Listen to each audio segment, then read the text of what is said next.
I could see it in his eyes. Get up. Get up. Get up! Where's my daughter?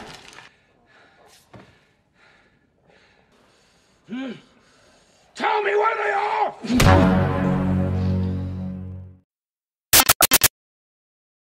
Halo, apa kabar semuanya? Semoga kalian semua sehat. Kali ini si Braya akan membahas sebuah alur cerita film seru dan pastinya beradrenalin. Oke, tidak usah berlama-lama, bagaimana alur ceritanya? Mari kita saksikan sampai selesai.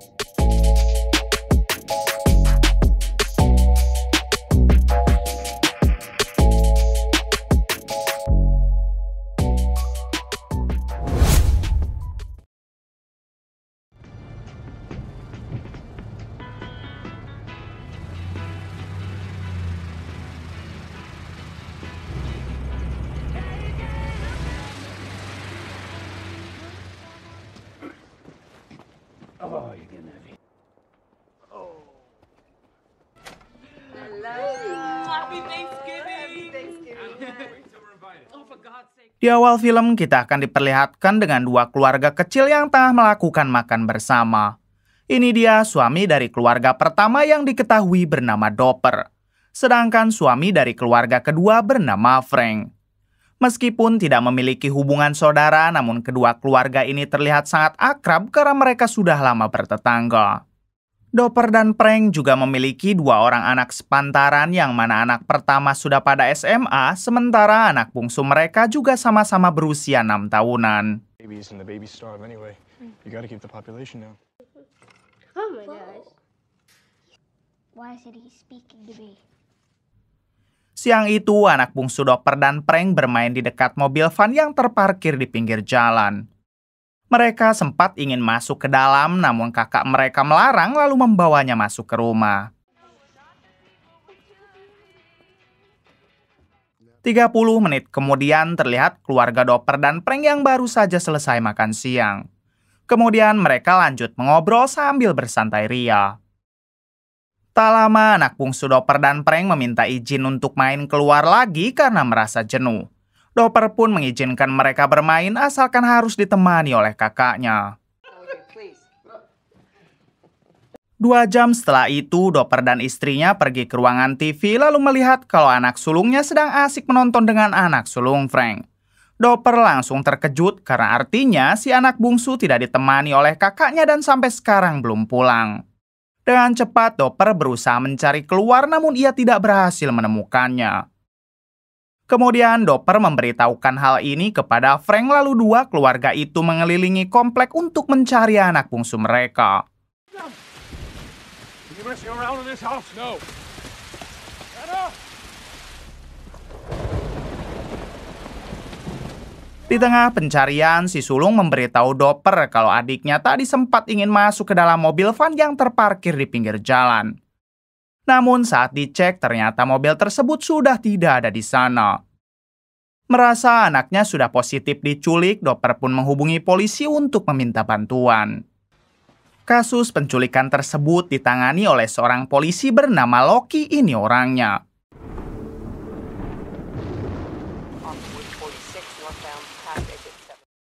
Setelah melakukan patroli, tak butuh waktu lama, Loki dan tim berhasil menemukan mobil van yang dimaksud sedang terparkir di pinggir hutan. Ketika Loki CS akan memeriksa mobil itu, tiba-tiba supir mobil berusaha kabur.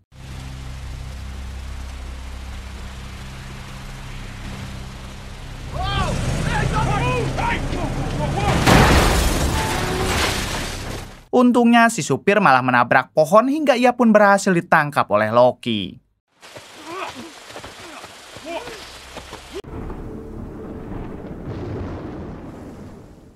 Singkatnya, Loki membawa si supir ke kantor polisi untuk diinterogasi.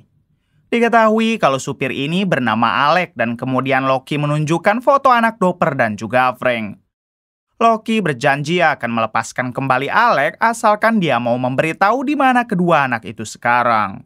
Sialnya, Alec hanya menjawab tidak tahu sambil bertingkah seperti anak kecil. Why was the RV parked outside the house? Don't recognize these girls? I didn't see them. May I sit down? Tidak mau kehabisan akal, Loki pun memerintahkan tim forensik untuk memeriksa mobil Alec. Siapa tahu mereka bisa menemukan bukti seperti sidik jari atau sehelai rambut milik korban. Tapi ternyata hasilnya nihil karena setelah diperiksa secara detail, tim forensik tidak menemukan bukti apapun. Loki yang pantang menyerah, ia pun berencana mendatangi rumah Alec untuk menggeledah kamarnya. Setibanya di sana, Loki melihat ada mobil tua yang sudah rusak di depan rumah Alec. Kemudian Loki mengetuk pintu lalu dibukakan oleh bibinya Alec, ini orangnya. Ternyata selama ini Alec hanya tinggal berdua bersama sang bibi karena kedua orang tua Alec katanya sudah lama meninggal. Saat Loki mengecek kamar Alec, ia tidak menemukan bukti apapun. Sorry to hear that. Alhasil Loki pamit pulang lalu mengerahkan pasukan untuk menyusuri hutan di pinggir komplek karena siapa tahu anak Dopper dan Frank masuk ke dalam hutan itu.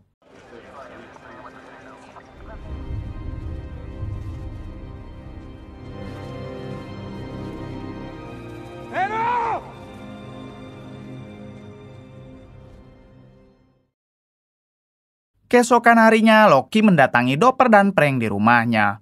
Di sini, Loki meminta maaf karena pihak kepolisian belum bisa menemukan anak-anak mereka. Mendengar hal itu, Dopper sempat nyolot dengan berkata kenapa polisi begitu lambat padahal sudah jelas Alec lah pelakunya. Loki menjelaskan kalau pihak kepolisian sudah memeriksa Alec secara detail tapi tidak ada satupun bukti yang mengarah kepada Alec.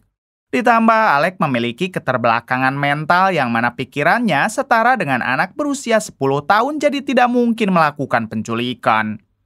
Selanjutnya Loki pamit pergi dan ia berjanji akan terus berusaha untuk menemukan anak-anak mereka. I don't understand what any of this means. They said he ran. I've just spent 10 hours questioning this boy. If you can't answer a question. Malam harinya Loki mendatangi rumah pendeta yang anaknya pernah diculik 10 tahun lalu. Maksud kedatangan Loki untuk menanyakan siapakah penculik anak si pendeta barangkali masih sekomplotan dengan orang yang menculik anaknya Dopper dan juga Frank.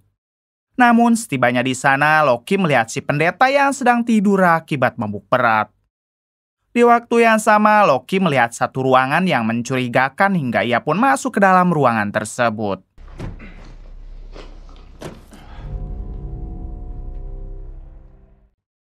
Di sini Loki dibuat terkejut saat melihat satu jasad yang sudah kering dengan memakai kalung labirin di lehernya. Dan cepat Loki membangunkan si pendeta lalu menginterogasinya. Si pendeta mengatakan kalau itu adalah jasad penculik sekaligus pembunuh putranya 10 tahun lalu. Rupanya si pendeta sengaja mengurungnya di sana tanpa memberi makan atau minum sebagai hukuman untuk orang itu. Tapi meskipun begitu, tetap saja aksi si pendeta telah melanggar hukum hingga Loki membawanya ke kantor polisi. Keesokan harinya, terlihat pihak kepolisian yang membebaskan Alec karena tidak terbukti bersalah. Melihat hal tersebut, tentu Dopper tidak terima karena ia begitu yakin kalau Alec adalah penculik anaknya. Kemudian Dopper mencoba protes kepada atasan Loki dengan meminta Alec agar tetap ditahan sebelum mereka menemukan anaknya. Akan tetapi atasan Loki tidak bisa melakukan hal tersebut karena dalam undang-undang jika tersangka tidak terbukti bersalah maka wajib untuk dibebaskan. Pada akhirnya dengan penuh emosi Dopper pergi dari kantor polisi. No. Arrest! Sesampainya di rumah, Dopper melihat istrinya yang terus menangis karena sampai sekarang anak mereka belum diketemukan. Bahkan obat penenang sudah tidak mempan dan jika terus begini, istri Dopper bisa menjadi gila. Tak kuat dengan hal ini, Dopper pun memutuskan untuk mencari si anak dengan caranya sendiri. Terungkap fakta kalau Dopper adalah mantan marinir angkatan darat, jadi ia masih menyimpan persenjataan.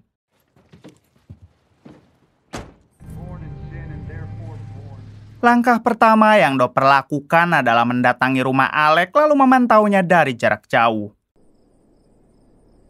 Tak berselang lama, Alec keluar dengan membawa anjingnya. Dopper terus saja memperhatikan gerak-gerik Alec lalu terlihat Alec yang memang seperti mempunyai kepribadian ganda. Tak ingin menyia-nyiakan kesempatan, Dopper langsung saja turun dari mobil lalu menodong Alex. Dan cepat Dopper menghajar Alex sampai membuatnya pingsan.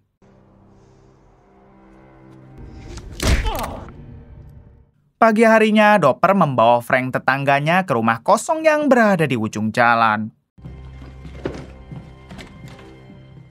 Setibanya di situ, Frank dibuat terkejut karena Dopper telah menyekap Alex di rumah tersebut. Frank bertanya apakah tindakan ini tidak berlebihan mengingat mereka belum mempunyai bukti kuat kalau Alex menculik anak mereka. Dopper menjawab jika dirinya sangat yakin Alex-lah penculiknya, lalu Dopper menghajar Alex habis-habisan berharap dia akan mengaku. I know what I heard. This is your last chance. No?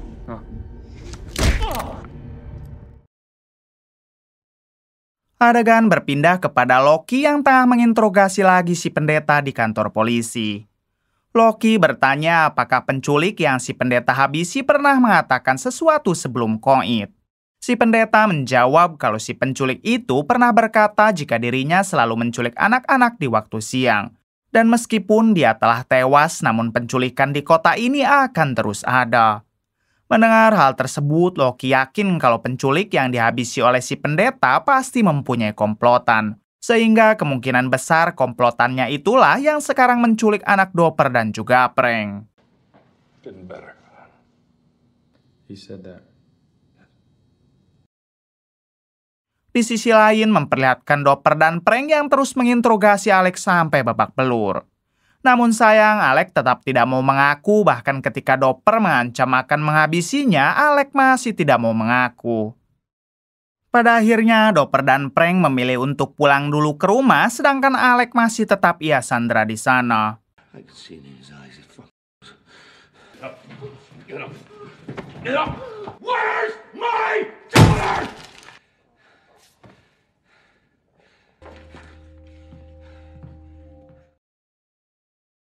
Setibanya di rumah, terlihat banyak warga yang berdatangan ke rumah Dopper dan Alex untuk mengucapkan bela sungkawa atas hilangnya anak mereka.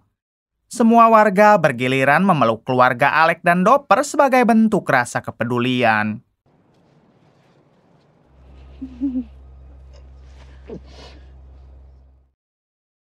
Di hari selanjutnya, mereka berdua kembali mendatangi rumah kosong tempat di mana mereka menyekap Alex.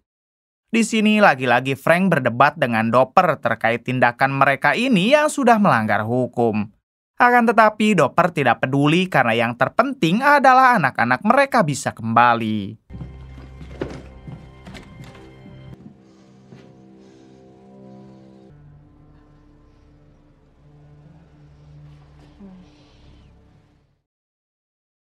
Di balik itu memperlihatkan Loki yang baru mendapat kabar dari atasannya atas kasus hilangnya Alex.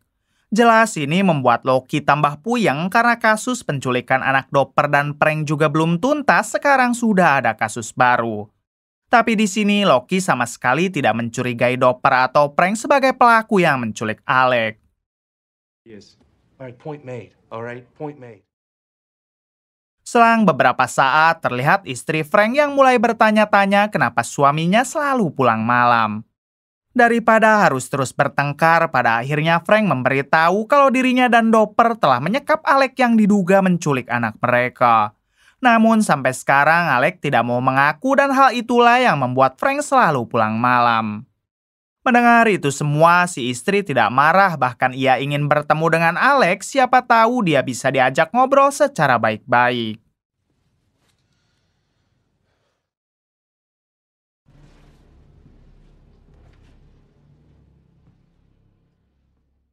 Sesampainya di sana, si istri dibuat syok saat melihat wajah Alex yang sudah babak belur. Dengan lembut, istri Frank membukakan borgol di tangan Alex sambil bertanya di manakah ia menyembunyikan anaknya. Tapi bukannya menjawab, Alex malah melakukan hal ini. Untung saja Alex dapat dilerai oleh Dopper sehingga istri Frank selamat dari kematian. Setelah kejadian itu, Dopper memutuskan untuk mengurung Alex di ruangan sempit dan gelap. Ditambah di atas ruangan itu sudah ada keran air panas sehingga jika Alec tetap tidak mau menjawab pertanyaan, maka Dopper akan langsung membuka keran air panas tersebut. Frank sendiri yang memang tidak tegaan sempat komplain lagi dengan aksi Dopper karena dianggap terlalu kejam. Namun Dopper menjawab kalau ini adalah satu-satunya cara agar dapat menemukan anak mereka.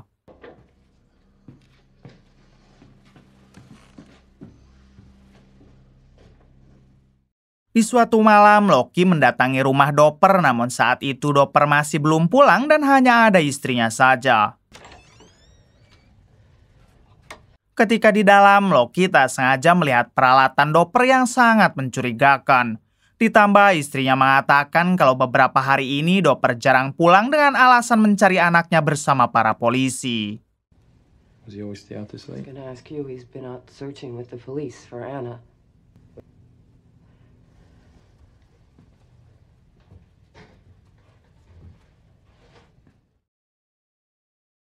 Di hari selanjutnya, Loki memutuskan untuk membuntuti Dopper. Tapi Dopper sendiri rupanya sudah sadar kalau dirinya tengah diikuti. Dopper berpura-pura masuk ke dalam bar lalu membeli 1 botol ciu.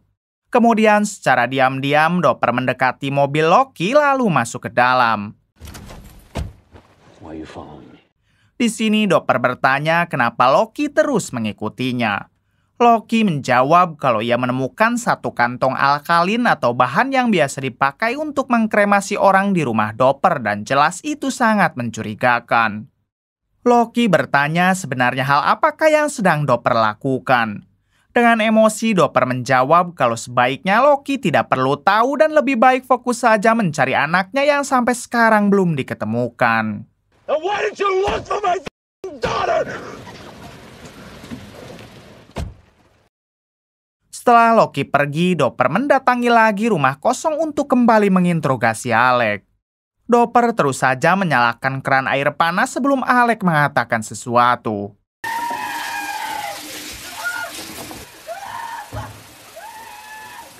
Di waktu yang sama, ternyata Loki sudah berada di luar rumah lalu berusaha menerobos masuk ke dalam. Dopper yang menyadari hal tersebut segera menghentikan interogasi lalu berpindah ke ruangan lain. Saat bertemu dengan Loki, Dopper beralasan jika dirinya sering menghabiskan waktu di rumah kosong ini sambil memikirkan anaknya. Namun tentu Loki tidak percaya dan ia pun mencoba menggeledah semua ruangan. Ketika hampir menemukan ruangan Alec di Sandra, tiba-tiba atasannya menelepon dan meminta Loki agar pulang ke kantor polisi sekarang juga. Alhasil Loki pun bergegas pergi dari rumah tersebut. Go home, Mr. Dopper. 2 jam kemudian, Loki menghubungi Dopper serta Frank dan meminta mereka agar datang ke kantor polisi. Setibanya di sana, Loki memberitahu mereka kalau timnya baru saja menemukan beberapa peti berisi pakaian para bocil. Semua pakaian itu telah berlumuran darah dan kemungkinan besar itu adalah pakaian para bocil korban penculikan yang sudah dihabisi. Loki meminta mereka supaya mengecek semua pakaian tersebut dan apakah di dalamnya ada pakaian milik anak mereka.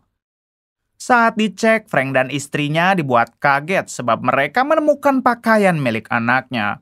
Sehingga kemungkinan besar anak Frank telah dihabisi oleh si penculik. Kini giliran Dopper yang menemukan kaos kaki anaknya dan itu juga berarti kalau anak Dopper mungkin telah dihabisi. Dopper pun hanya bisa menangis sejadi-jadinya lalu meminta Loki agar dapat menemukan jasad sang anak.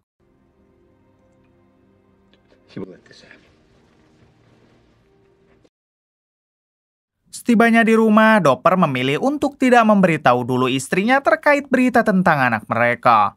Dopper tidak ingin membuat si istri tambah stres apalagi jasad sang anak juga belum diketemukan. Setelah itu, Dopper mendatangi Alec di rumah kosong karena ternyata Dopper masih meyakini kalau Alec pasti tahu di mana jasad anaknya berada. Kali ini Dopper tidak menggunakan cara kekerasan melainkan bertanya secara baik-baik. Tak disangka ternyata Alec mau mengatakan kalau anak tersebut terjebak di labirin. Tapi sayang Alec tidak mau memberitahu di mana labirin tersebut berada. What did you say? Singkatnya, Dopper memutuskan mendatangi rumah Alec untuk mencari keberadaan labirin yang dimaksud. Setibanya di sana, Dopper bertemu dengan bibinya Alec. Dopper berpura-pura meminta maaf karena selama ini telah menuduh Alec sebagai penculik anaknya. Lalu si bibi mengatakan kalau sudah beberapa hari ini Alec tidak pulang dan entah pergi kemana. Si bibi sangat khawatir dengan kondisi Alec karena kita tahu kalau dia mempunyai keterbelakangan mental.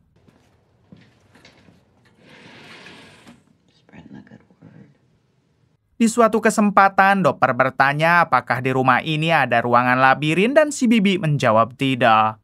Alhasil, akhirnya Dopper pun memutuskan untuk pulang. I had a fear of them. And very devout at one time.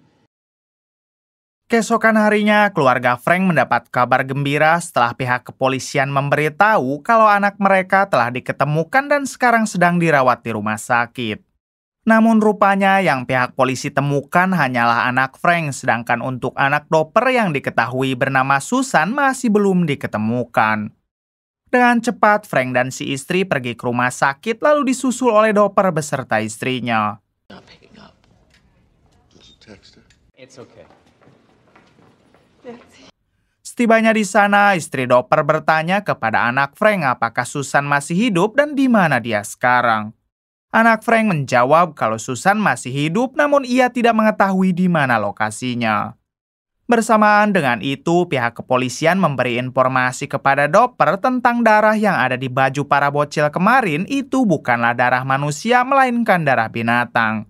Sehingga kemungkinan besar Susan anak Dopper juga masih hidup dan kemarin mereka telah salah memprediksi. Tak berselang lama, anak Frank bercerita kalau selama di Skap mereka diperintah untuk menyelesaikan puzzle labirin. Anak Frank juga memberitahu kalau kemarin ia sempat mendengar suara Dopper datang ke sana sambil mengobrol dengan si penculik. Seketika Dopper langsung tahu siapakah penculik sebenarnya dan ia pun bergegas pergi. Di waktu yang sama, Loki berusaha mengejar Dopper.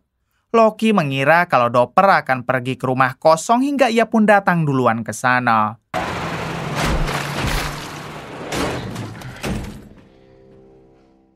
Setibanya di rumah kosong, Loki mendengar suara Alec yang sedang merintih kesakitan dan ia pun segera menyelamatkan Alec.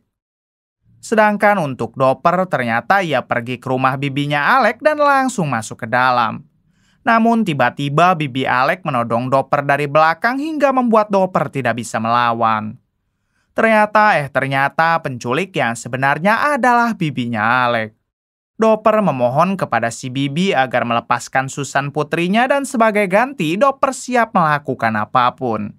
Pada akhirnya si bibi mengiyahkan permintaan Dopper asalkan Dopper mau menuruti perintahnya. Dimulai dari memakai borgol sampai meminum cairan hasil racikannya.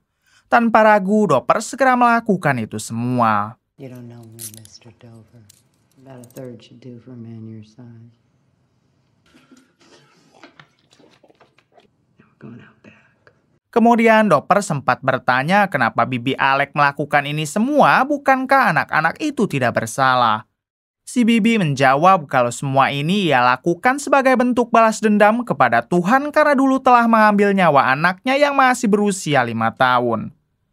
Selanjutnya, si bibi membawa Dopper keluar lalu memintanya agar memundurkan mobil usang yang terparkir di depan rumah.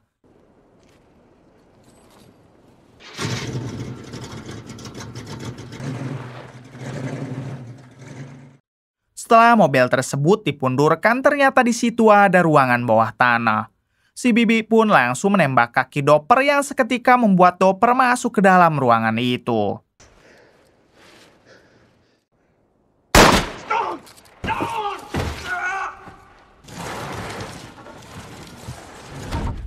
Dopper yang membawa senter kecil, ia pun berhasil menemukan peluit merah milik Susan putrinya. Namun Dopper baru sadar kalau ia sudah dibohongi oleh si bibi. Karena si bibi memang sengaja ingin mengurung Dopper di situ, sedangkan Susan pasti tidak akan dibebaskan. Adegan berpindah kepada Loki yang diperintah atasannya untuk mendatangi bibinya Alec. Si atasan meminta Loki agar memberitahu tentang Alec yang baru saja mereka temukan di rumah kosong dengan kondisi terluka parah. Setibanya di sana, Bibi Alex tidak juga membuka pintu sehingga Loki memaksa masuk. Saat di dalam, Loki melihat foto suami si Bibi yang sudah lama meninggal. Di sini Loki dibuat terkejut karena melihat kalung suami si Bibi sama persis dengan kalung labirin yang ada di jasad si penculik yang dulu dihabisi oleh si pendeta. Artinya penculik yang dulu dihabisi oleh si pendeta adalah suaminya si Bibi. Dengan cepat Loki mencari si Bibi di setiap ruangan lalu berhasil menemukannya. Terlihat si Bibi yang sedang menyuntikkan cairan berbahaya kepada Susan, kemudian mereka saling beradu tembak. Meskipun kepalanya terkena goresan peluru, namun Loki ternyata berhasil menghabisi si Bibi. Kemudian Loki segera membawa Susan ke rumah sakit sebelum racun itu menyebar ke seluruh tubuhnya.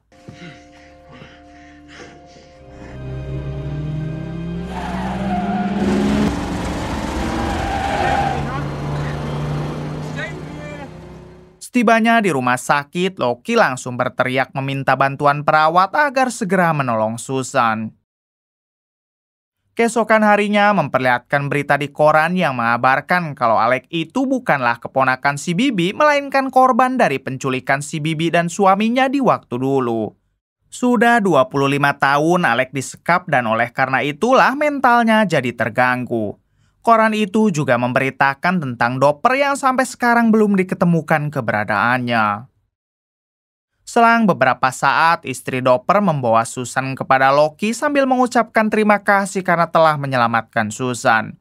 Si istri juga meminta maaf atas kelakuan Dopper kemarin yang telah main hakim sendiri kepada Alex.